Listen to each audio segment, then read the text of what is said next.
I'm going to just play the first prelude, just a line or two of that, and then I'm going to transpose the key just to hear the difference in quality, and then I'm going to play that on equal temperament back in the original key. So.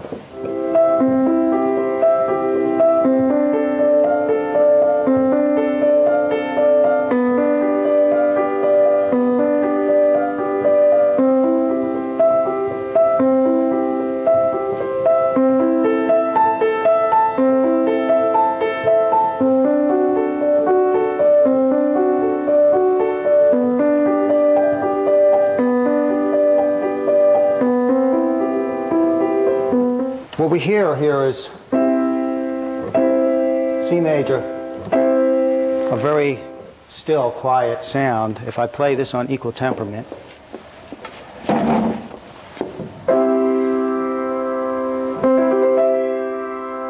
hear all this vibrational fluctuation.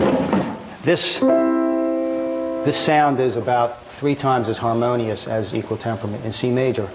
Now, okay. I'm going to play this in C sharp major, which is a very vibrant key.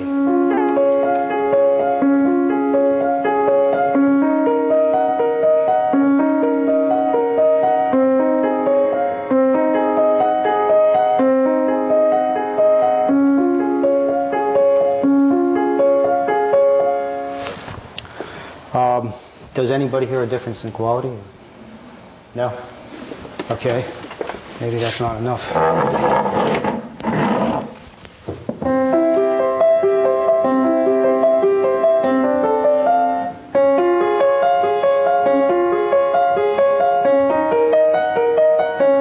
Okay. So you can say, all right, well, who would want to play in a key like that anyways? Well, let's try the third prelude in C sharp major.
These keys are based on major thirds that have different widths and therefore different qualities.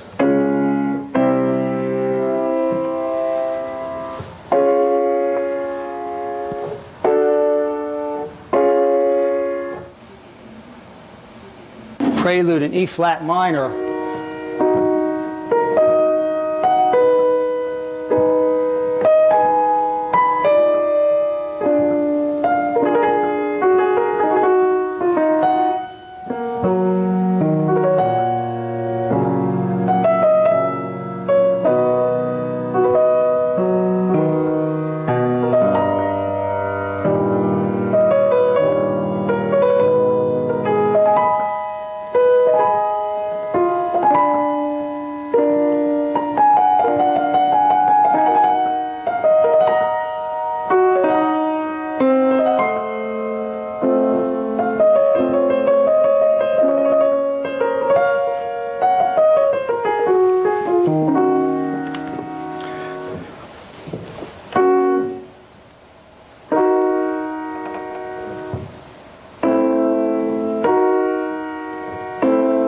Harmonious, contracted.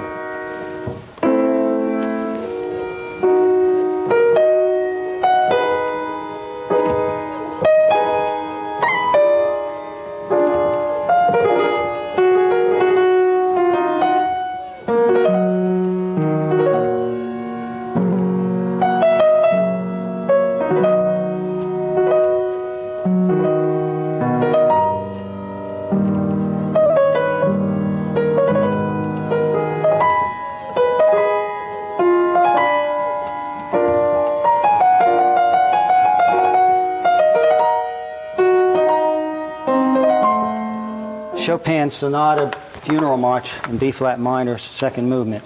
The music is composed totally in the extreme keys, B-flat minor, and then we have a middle section that is in very vibrant keys.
You hear how dark that tone is in the beginning? And I'll play this B minor here.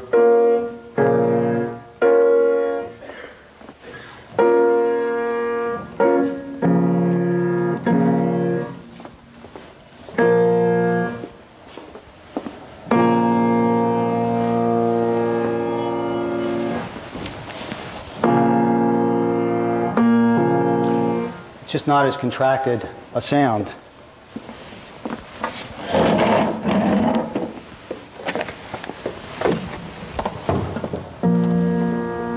Chopin may have played a piano that was tuned in this manner. This is mean tone temperament that is modified.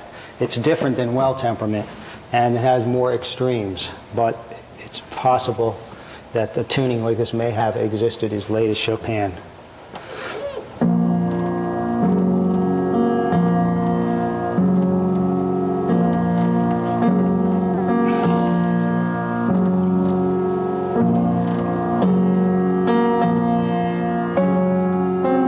How depressed that minor third is? That's a small minor third.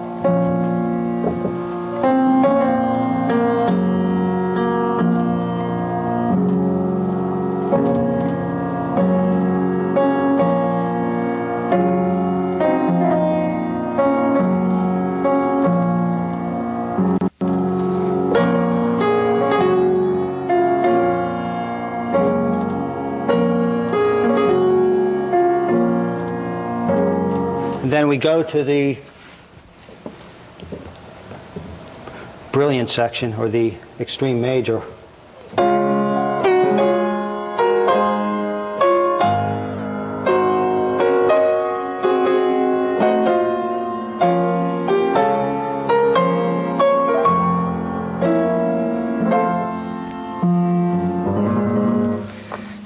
Then the middle section is in D-flat major, which is a very wide, shimmering type of key. Now, if you play it like that, quarterly, it sounds pretty wide and a little out of character. But if you play it, and this is another type of thing you see quite often, is music, the middle part of a middle piece of a composition that they'll put in this type of key in a melodic fashion, and then they'll put a double pianissimo on it to give it just a very different effect.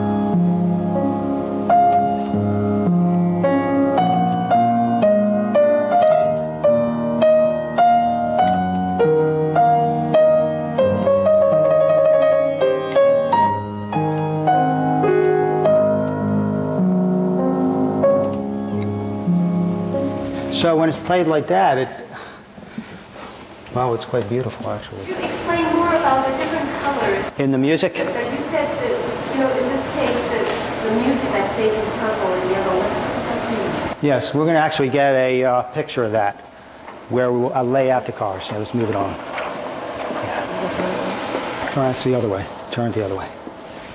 That's Greek. Oh no, sorry. This is right. That's the wrong page. Oops. Okay. This is how I have a couple of these over here. This shows where the layout of the coloration, where you have the depressing small minor third through there, and then we go into that section where we're into the D flat major, and on a very vibrant key, and that's the large major third. That's all the sounds of the small minor and the large major thirds tempered, just like an equal temperament. It's not the pure intervals over here.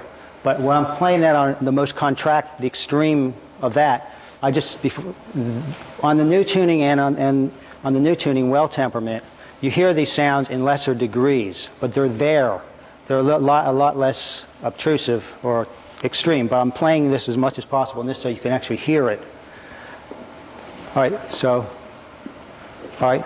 So these four colors of thirds, the two majors and two minors, you sometimes refer to by purple or yellow or something. That's the link I'm missing. All right, do you have that sheet where it has different coloration? So the large major third is the color of yellow, I think. Yeah. Okay, and then the small minor third is the color Purple. of purple. Mm-hmm. And green is the regular major third, and I think blue is the regular minor third. Now, I don't know if I made this clear. I sort of did, but I've tried to explain it. But again, the regular major third, the sound of the regular major and minor third, you see on the keys with C major, all the other keys with fewer accidentals. And on the piano, they're all major and minor thirds, but I'm talking about the intonation over here, the sounds we actually hear. So Regular means for minor third 65 and for major third 5 to 4. those are the regular, minor, and major third are the major and minor thirds we hear in equal temperament.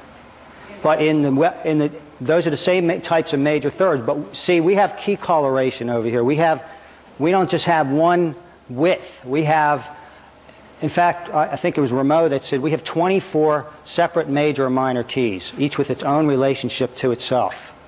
And that's what key coloration is. That's what they were writing about when they discussed key coloration. So this is a case where Chopin composed this music in the extremes, to hear the extremes, because he usually wrote in this type of key, or composers generally wrote in this type of key to express as much expression, to get as much expression as possible in contrast.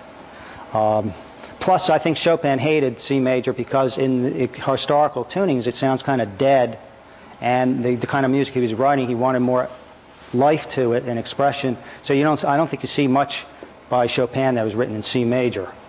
And plus, the pianos were, they weren't the modern pianos back then, so they needed as much beef, I guess, as possible from the tuning. Yeah, one other question. Why these colors? I can't hear. Why these colors? I still, sorry. Why those specific colors and not other colors? Oh, this is arbitrary. We can put pink and gray. I mean, but these are just colors that we're using as a color code. All right. So again, Chopin Etude in E flat minor. This just gives you an idea of another case where he writes a very sad piece in a very depressed key. I mean, he didn't write this in A minor.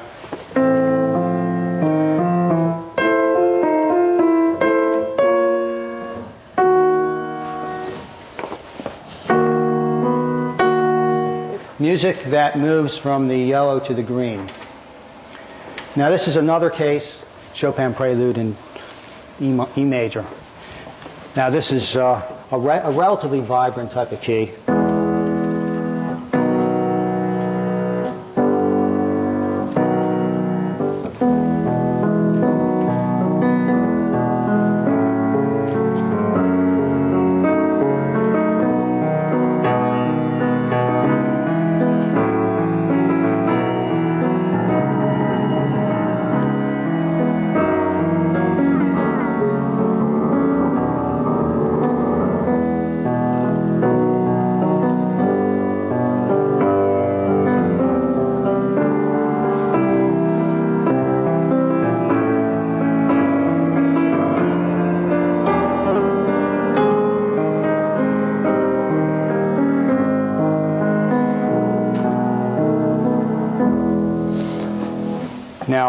over here, when you see the change of coloration, it's relatively vibrant in the beginning. You have the key of, briefly, the key of B major. So you have a vibrant key, and then you go to a pure key. And what that does, you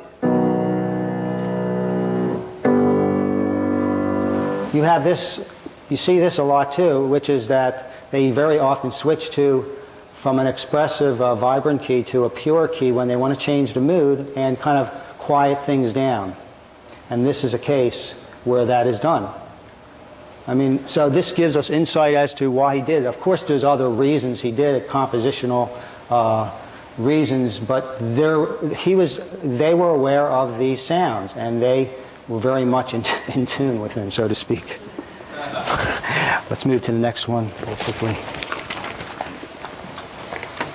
Okay. And Brahms Intermezzo. Okay. I'll use it together.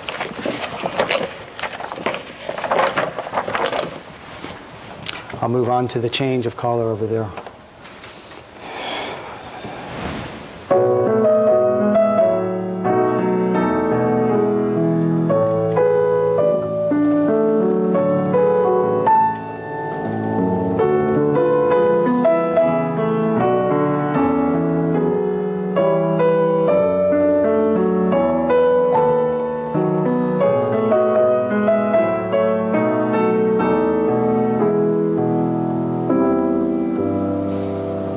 Okay, so we're here again in a vibrant type of key.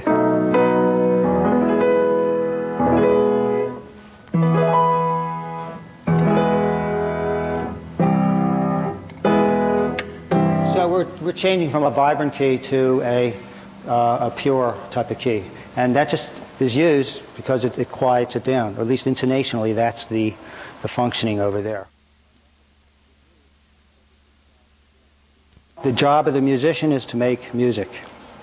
The function of the tuning is to provide the intonational underpinning that enhances the expression of the music. If we play music of the 18th and 19th century in equal temperament, it's like looking at a painting without the color. Let's move on to the next one. You can see the forms and recognize some of the shapes, but it's only when you play the music in the authentic tunings as the composers heard them that you can have a basis for the full expression of the music and provide what the composer intended.